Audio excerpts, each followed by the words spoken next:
Well, New Mexicans know the joys and beauty of living in our great state. We also know that the land of enchantment has become an epicenter for film and television production.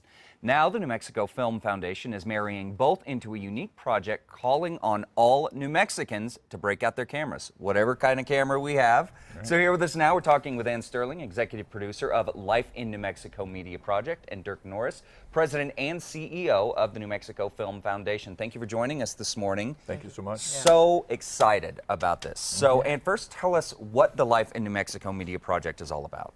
Well, we're going to, we've put out a call already, so we're looking for 3-minute clips from anyone who lives in New Mexico. We're looking for residents to submit whatever they, really reflects, I guess, what they feel is life in New Mexico to them. It could be mundane, what they do in a given day, or something that they actually, footage that they have from, eons ago that they would like to share with us. Which I think is important. That one thing in this call to action is that this could be footage that we have about the history of it. This isn't stuff archival. If you've already got it in the can and it's sitting there and it's been part of the home movie collection for a number of years, but it really tells the story of New Mexico, now's the time to share it. Exactly. As long as you can digitize it, because it does have to be uploaded. Gotcha. But yeah, we're looking for anyone who wants to share something that's very meaningful to them. And then as we collect these clips, then it's going to go into post-production, and there'll be a 10-minute video that comes out of it from each post-production or editor who participates. So it could be 10, 20 different 10-minute pieces that come out of it based on visuals that we get from all over the state. Right. And if people have audio on it or there's music on it, I mean, that's really for the editor to decide whether they use it, or you just had a great, time down at a wildlife reserve and you took some great close-ups of some animals, that would be great too. If it really helps to tell the story, it might be in there. But we have no idea what will come with it. We just believe that something, wonderful around life in New Mexico. We're going to have these very interesting one, the participation's open and inclusive, and we're being very cooperative as, in the film industry, which is a beautiful thing. I'm always on board for that. Yeah, absolutely. And we don't know what we're going to get, and there's so many things that each one of us sees or participates in that's our life, that's so different from what my life might be, or Dirk's, or yours. So it is a way for it to all come together in some fantastic way we can't see. Absolutely. And one thing that's very important that I want to point out for folks watching at home, this isn't just for filmmakers. No. I mean, this is anyone that has an iPhone, a flip phone, like you said, if you've got the VHS that can be digitized and uploaded to YouTube. We're really looking for the everyman story here. So if we're a filmmaker or just someone that likes to document things, how can we get involved in the project? What do we need to do to get ready to upload our videos?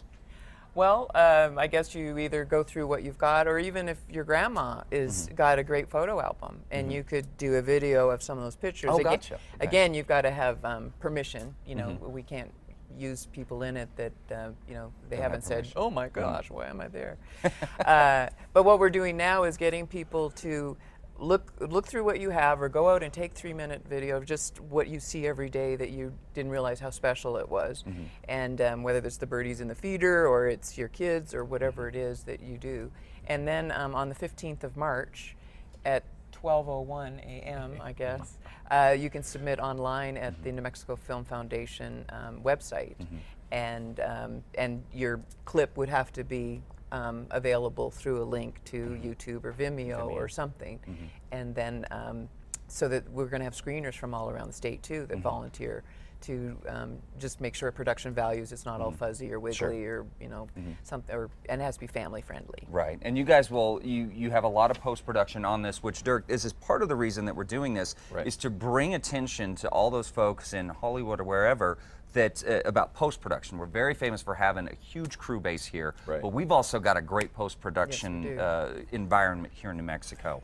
Absolutely, and yeah, it is not as well known as the crews we have. Hollywood, typically they'll come to New Mexico, shoot, and then go back to California to do their post-production.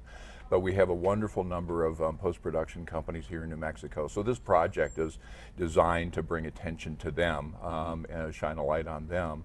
and to bring attention to the Film Foundation and growing the independent film industry in New Mexico as well. Yeah, and it's very huge, very important for the film community is to foster and help our homegrown artists. So we will have links, of course, on our website at casa.com under the Style tab to New Mexico Film Foundation.